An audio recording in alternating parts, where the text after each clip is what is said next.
तो दोस्तों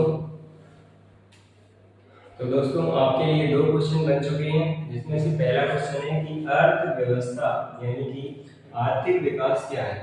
यानी आर्थिक विकास होता क्या है दोस्तों। तो आर्थिक विकास होता है एक ऐसी परिस्थिति जिसमें कोई भी राष्ट्र इतनी प्रगति करे जो उसकी जनसंख्या वृद्धि दर से अधिक हो। यानी कि किसी भी राष्ट्र में, मान लीजिए अपने देश में जनसंख्या जिस दर के साथ बढ़ रही है, उसी दर के साथ जो है हमारा जो अर्थव्यवस्था के क्षेत्र है वो भी बढ़ना चाहिए। इसी को हम लोग आर्थिक विकास कहते हैं। जैसे अगर हमारी जनसंख्या बढ़ती जा रही है और उनके साथ साथ हमारी अर्थव्यवस्था के क्षेत्र जैसे उद्योग धंधों का विकास नहीं होगा, तो फिर उस जनसंख्या के लिए रोजगार कहाँ से आएगा। इसीलिए आर्थिक विकास वह परिस्थिति है जिसमें कोई भी राष्ट्र अपनी जनसंख्या वृद्धि दर से अधिक क्षेत्रों में यानी अर्थव्यवस्था के क्षेत्रों में जो है प्रगति करे, उसी दर को जो है हम लोग आर्थिक विकास कहते हैं। दूसरा क्वेश्चन है हमारा, प्रति व्यक्ति आय क्या है, यानी पर कैपिटल इनकम क्या है।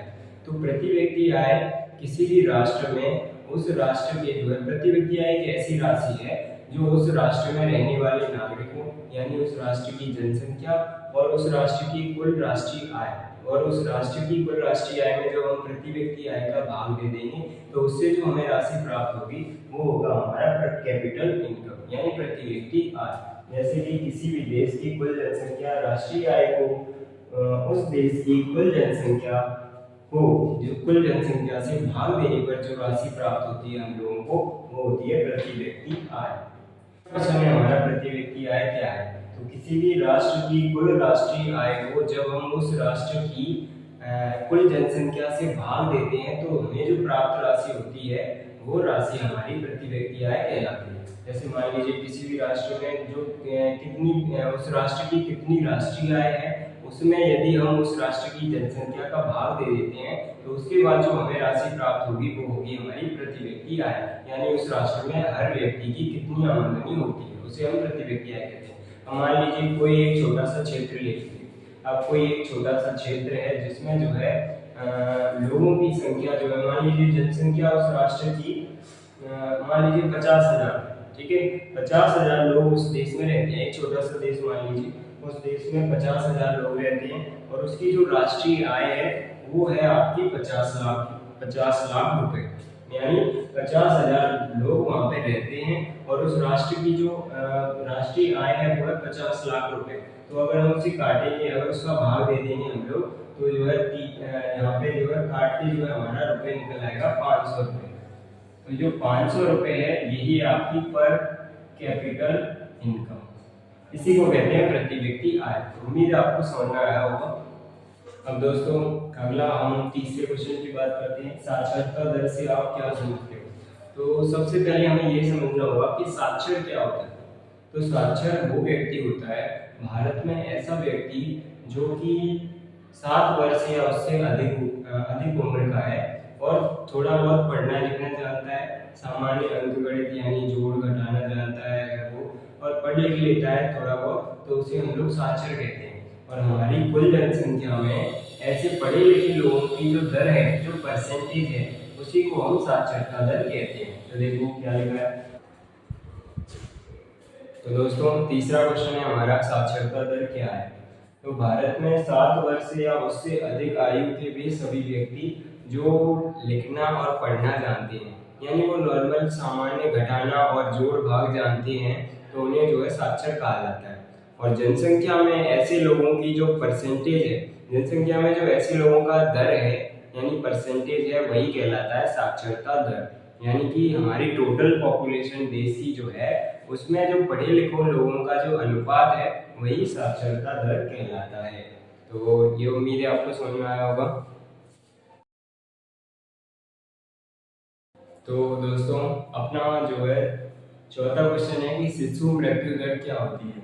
तो शिशु मृत्यु दर क्या है, प्रति वर्ष किसी भी देश में, जैसे मान लीजिए कोई भी देश है, उसमें जो है एक साल में जो बच्चे पैदा होते हैं, यानी हमारे देश में एक साल में जो बच्चे पैदा होते हैं, उनमें से जो एक साल में बच्चे पैदा हो रहे हैं उनमें से एक साल से पहले जो बच्चे मृत्यु को प्राप्त हो जाते हैं, उनकी जो अनुपात होता है उनका, उसे हम लोग कहते हैं शिशु मृत्यु दर। यानी प्रति वर्ष देश में प्रति 1000 जीवित बच्चों में से 1 वर्ष से पहले मृत्यु को प्राप्त होने वाले बच्चों का अनुपात ही जो है आपका शिशु मृत्यु दर कहलाता है। उसके बाद अगला क्वेश्चन है आपका राष्ट्रीय आय क्या है।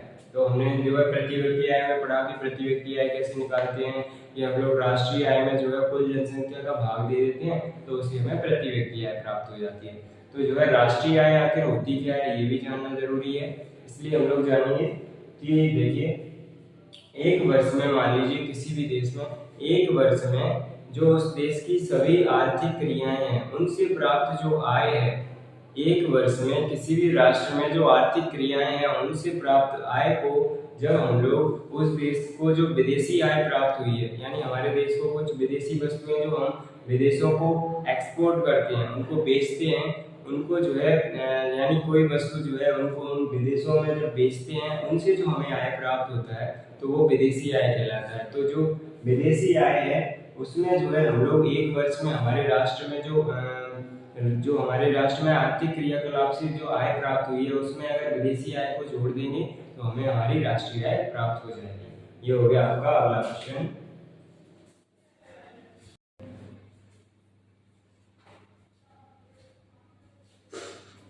तो अगला क्वेश्चन है हमारा दोस्तों, जैसा कि हमने देख लिया आगे के क्वेश्चन देखिए, तो उसमें हम देखते हैं पहला क्वेश्चन है धारणीय विकास क्या है। अगला क्वेश्चन है धारणीय विकास क्या है। तो धारणीय विकास हम लोगों ने भूगोल की किताब में भी पढ़ा हुआ है, आगे भी मैं इससे रिलेटेड और वीडियो डालूंगा तो उसमें भी हम लोग पढ़ेंगे। वैसे हमने भूगोल में पढ़ा हुआ है कि धारणीय विकास एक ऐसा विकास होता है जिसमें वर्तमान विकास प्रक्रिया अपने विकास को ऐसे करे कि भविष्य की पीढ़ियों की जो विकास की आवश्यकताएं हैं वो आवश्यकता उनकी अवहेलना ना करे। यानी कि धारणीय विकास है कि देश का आर्थिक विकास हो, देश का आर्थिक विकास हो लेकिन पर्यावरण को बिना क्षति पहुंचाए हो, और वर्तमान विकास प्रक्रिया जो है वो भविष्य की पीढ़ियों की आवश्यकताओं की अवहेलना ना करे। यानी हमारे पास जो आज संसाधन है, हमारे पास पेट्रोलियम है, हमारे पास हजारों संसाधन है, उनका हम ऐसे प्रयोग करें कि वो भविष्य की आने वाली पीढ़ियों के लिए भी बच सकें। ऐसा नहीं कि हम सारे संसाधनों का प्रयोग कर गए और आने वाली पीढ़ियों के लिए कुछ नहीं बचा, उन्हें बहुत जल का सामना करा, जल का संकट का सामना करना पड़ा, पेट्रोलियम उनके लिए बची ही नहीं, ऐसा ना हो। तो ऐसा विकास जो है धारणीय विकास कहलाता है। अगला क्वेश्चन है मानव विकास सूचकांक क्या है। इसे हम लोग इंग्लिश में बोलते हैं ह्यूमन डेवलपमेंट इंडेक्स। इंडेक्स का मतलब होता है सूचकांक। तो मानव विकास सूचकांक क्या है हम लोग इस वीडियो में देखते हैं। तो देखिए संयुक्त राष्ट्र संघ की एक शाखा है संयुक्त राष्ट्र विकास कार्यक्रम, यानी संयुक्त राष्ट्र संघ ने ही शुरू किया। तो संयुक्त राष्ट्र विकास कार्यक्रम यूएनडीपी द्वारा जारी किया जाता है यह। तो संयुक्त राष्ट्र विकास कार्यक्रम द्वारा जारी किया गया एक ऐसा मापदंड जो विश्व के विभिन्न देशों का स्वास्थ्य, जो विश्व के विभिन्न देशों का स्वास्थ्य, शिक्षा और प्रति व्यक्ति आय, स्वास्थ्य, शिक्षा और प्रति व्यक्ति आय के आधार पर जो है उनकी उपलब्धियों के आधार पर देशों को, विश्व के विभिन्न देशों को क्रम देता है, एक स्थान निर्धारित करता है कि जिस भी देश की जो है प्रति व्यक्ति आय अच्छी है, जिस देश की स्वास्थ्य सेवाएं अच्छी है, विश्व के विभिन्न देशों को जो है स्वास्थ्य, शिक्षा और प्रति व्यक्ति आय जिन देशों की अच्छी होती है उनको जो है टॉप पे रखता है, नंबर 1 पे रखता है। इसमें जो है 0 से लेकर और 100 तक जो है क्रम दिए जाते हैं। तो इसमें जो है हमारे देश का जो है 2018 की रिपोर्ट के अनुसार मानव विकास सूचकांक में हमारा स्थान 130वां है, जो कि एक बुरी स्थिति है। हम लोग सब जानते हैं कि हमारे देश की जो है स्वास्थ्य, शिक्षा और प्रति व्यक्ति आय जो है कम है, इसलिए हमारे देश की जो है इसमें जो है हमारे देश का जो स्थान है वो बहुत कम है। इसमें जो है सबसे पहले स्थान पे नॉर्वे देश है, यूरोप का एक देश है नॉर्वे। तो आगे दोस्तों हमारा लास्ट क्वेश्चन है आज का, जो है विश्व बैंक विभिन्न देशों का वर्गीकरण किस प्रमुख मापदंड से करती है। यानी विश्व बैंक ऐसा कौन सा मापदंड लगाती है जिसके आधार पर वो देशों को जो है विकसित देश, अल्प विकसित देश या अविकसित देशों के रूप में बांटती है। तो ये देखते हैं, विश्व बैंक विभिन्न देशों का वर्गीकरण करने के लिए प्रति व्यक्ति आय, इसके पास एक ही विकल्प है प्रति व्यक्ति आय। जैसे कि मानव विकास सूचकांक में स्वास्थ्य, शिक्षा और जो है स्वास्थ्य शिक्षा के अलावा प्रति व्यक्ति आय भी एक मापदंड का जरिया था। लेकिन विश्व बैंक जो अपना आंकड़ा जारी करती है उसमें केवल प्रति व्यक्ति आय के आधार पर जो है देशों का क्रम तय करती है। तो प्रति व्यक्ति आय मापदंड का प्रयोग करता है विश्व बैंक की 2017 की एक रिपोर्ट के अनुसार। हम देखेंगे 2017 में विश्व बैंक ने एक रिपोर्ट जारी की जिसके अनुसार जिन देशों की प्रति व्यक्ति आय 1256 यूएस डॉलर थी, जिन देशों की प्रति व्यक्ति आय 1256 यूएस डॉलर थी, उन्हें जो है विकसित राष्ट्र कहा गया। उन्हें जो है विकसित राष्ट्र, और जिनकी प्रति व्यक्ति आय 950 यूएस डॉलर या उससे कम थी उनको जो है निम्न आय वाले देश कहा गया। और इस हिसाब से जो है भारत हमारा मध्यम आय वर्ग के श्रेणी में आता है, क्योंकि भारत की 2017 में जो प्रति व्यक्ति आय थी वो थी लगभग हमारी 1820 यूएस डॉलर। तो 1820 यूएस डॉलर के हिसाब से भारत जो है मध्यम वर्ग में आएगा। और अंत में हम लोग इस पैमाने पर जो है गौर करें तो इसकी कोई सीमा है क्या? तो इसकी जो है एक सबसे बड़ी सीमा यह है कि यह देश लोगों की आय का सही विवरण हमारे सामने पेश नहीं करता है। ये केवल प्रति व्यक्ति आय के आधार पर देशों का क्रम तय करता है, जो कि सही नहीं है। जो कि हमारा मानव विकास सूचकांक है वो सही से जो है देशों का क्रम तय करता है। तो इतने सारे क्वेश्चंस उम्मीद है आप लोगों को समझ में आए होंगे। आगे भी हम लोग इस सीरीज को जारी रखेंगे और आगे वीडियोस आपको मिलते रहेंगे। धन्यवाद, थैंक यू।